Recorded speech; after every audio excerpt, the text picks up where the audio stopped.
Right, so we're on this first part of the build of our Hotshot by Absima.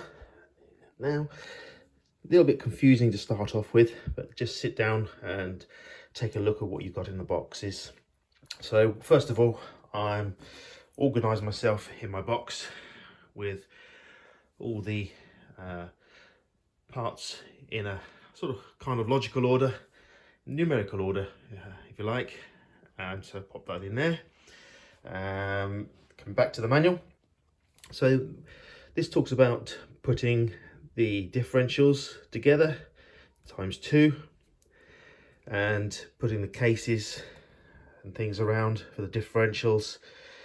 And it kind of, well, it comes sort of like this, really, where the differentials are already made up for you. So these sort of first 1, 2, 3, 4, 5, 6 steps are literally done for you. So you kind of get to this point where you've got the, you've actually got this one here with the mount, and you've got this one here without the mount. So you kind of, you start here with the shock tower area, really.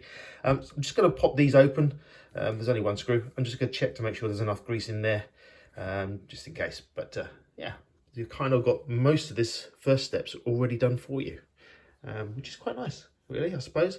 Although I kind of like to do it myself, but I suppose they've got to please everyone.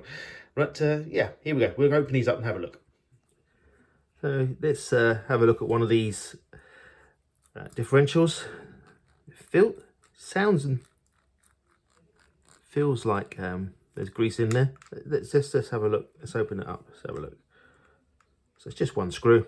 Undo the screw. Capture that. Need that in a second. Let's take the lid off. Oh, okay, yeah. So there's quite a bit in there. Actually, they're quite generous. Don't know if the camera's picking this up, but you can see there's quite a lot of this all round here already. So it's quite nice and thick, actually, to be fair to it. So actually, yeah, nice. So it's actually well greased. In fact, that's very good. Well greased indeed. There's lots in there. So I'm just moving it, spreading it into the gears. A bit like that. So actually, so those first steps, the fact that they've greased everything up for you is actually, yeah, wow, nice. Right, oh, that's quite good. That's good. That's a good sign. It means that everything's nicely lubricated in there. And we'll have a look at the other gearbox in a second. Put this lid back on. Quite a simple step. Line up gearboxes, and actually you can see there's like a ridge there, so almost like it stops all the dust and dirt from getting into there, which is really nice. Actually, they're well built indeed. So yeah, let's pop that back on. There we go. Pop our screw back in, and I'm assuming at later steps we screw through and things. So just come back just a touch, and you'll feel it click into place and capture the threads that's already there. So that way you don't cross thread and so nip up. It's nice. So that one's good. Let's take a look at the other one. Let's have a little look. Open it up again. Same procedure. One screw. Yeah, same again. Look, plenty of grease in the differentials there. Yeah, lovely. I'm just going to spread that around a bit on the gears, but actually that's very good. They have put them in well, actually. Well done, Absima. That's really nice indeed. Yeah. Right. Well, that's nicely greased in there as well. So that's a good start. Very good start indeed. Just pop that cover back on.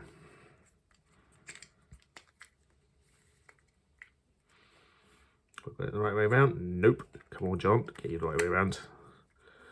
There we go. That's more like it.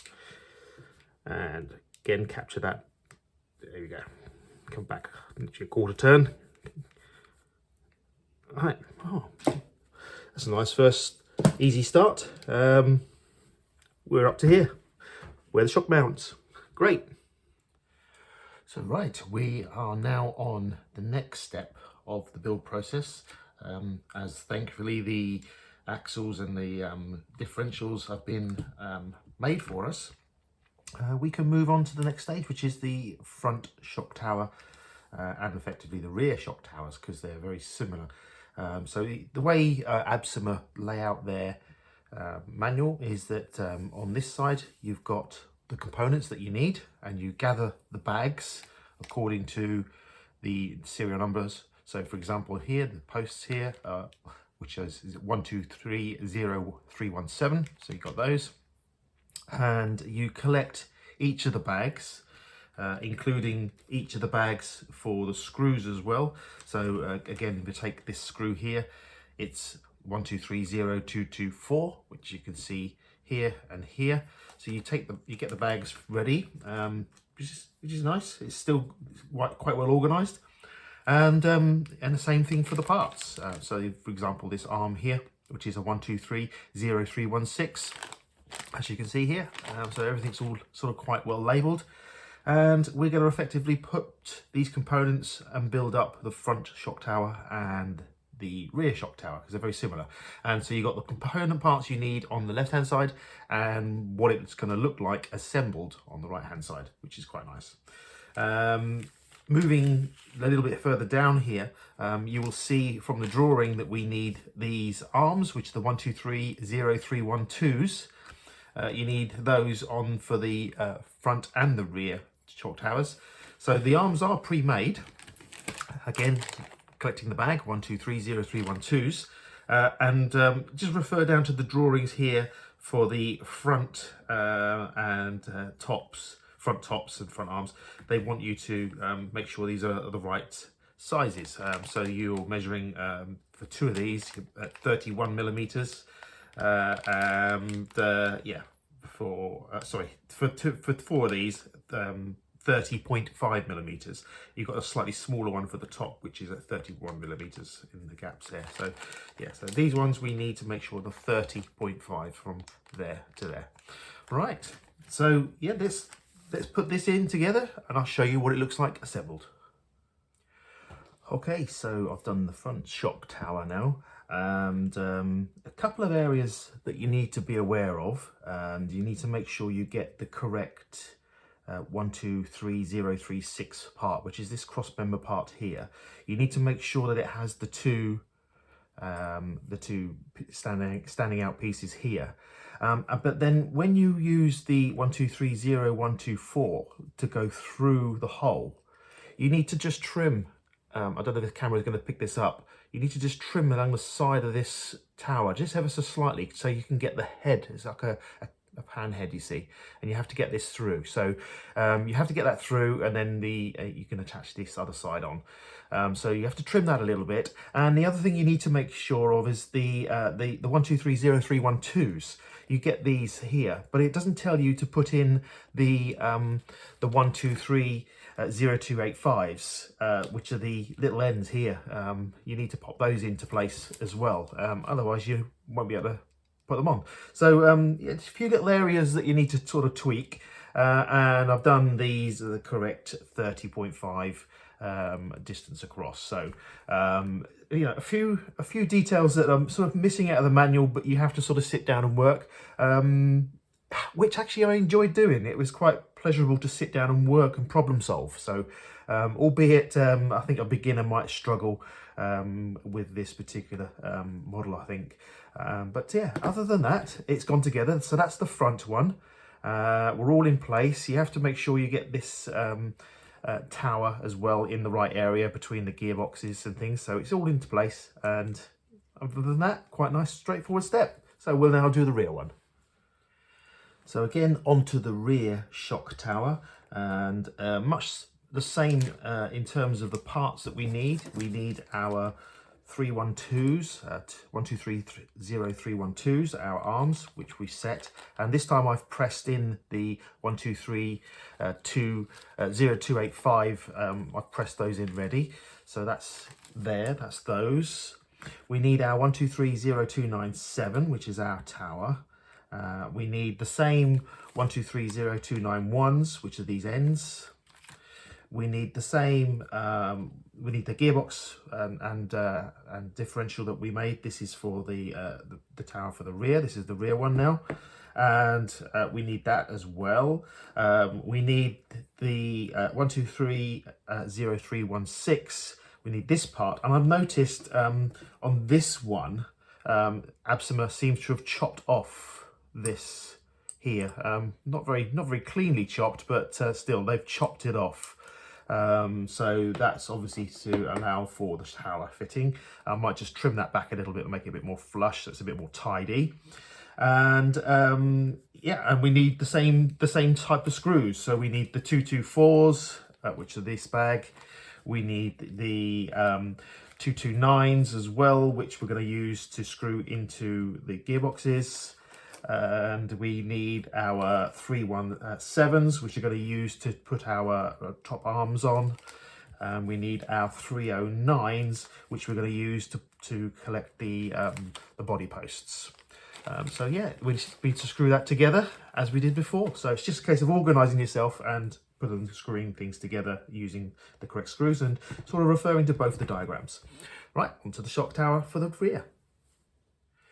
And on the rear differential, we've got an extra pair of screws that we need to put in here. So this is the 1230367s, which are two of these self-tapping countersunk head ones.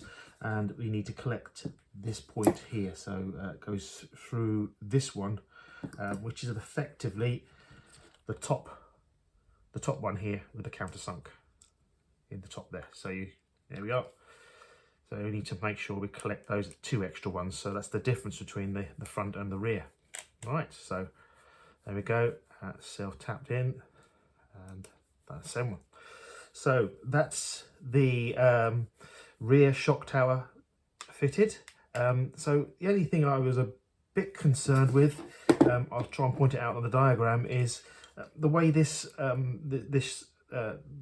body post holder fits. It's got this notch here. Doesn't seem to fit very well.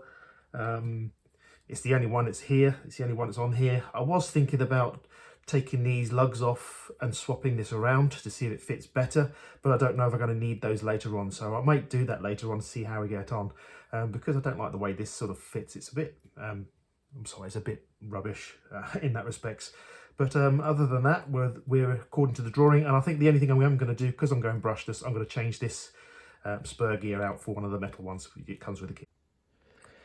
And here we are with the rear shock tower. So we've installed these components according to the drawing, and the only difference is I've changed the spur gear. We had the plastic spur gear. I've changed that out. Very simple.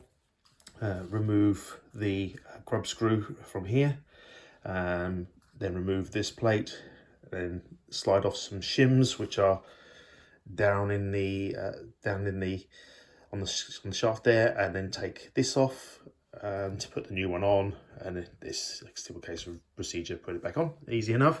And the situation with this shock tower cross mount, I've put some plastic spacers. I've fabricated some plastic spacers which are the sort of same sort of profile, and that now stands, because as you can see now, what I'm talking about, this center section here, it sort of dipped, so it's made all this, it just doesn't fit correctly. So yeah, I've made a packing there, and then hopefully that should work, and hopefully that should be okay.